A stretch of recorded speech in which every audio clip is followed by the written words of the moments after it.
Is there going to be a coalition between PDDS or PDP with Lakas CMD? No. No? No, I cannot. Because nandyan si Marcos. Hindi ako believe na he's really a weak leader. Kaya ako sabi, totoo yan, hindi ako naninira na tao.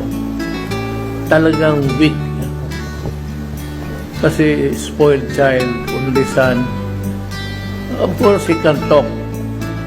He delivers English articulate.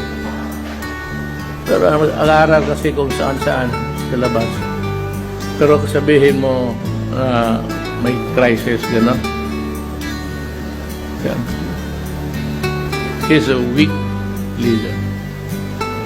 At saka may bagahe siya. Ano yan sinasabi ko sa'yo?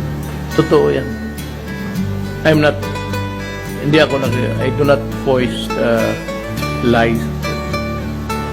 Masisira ka.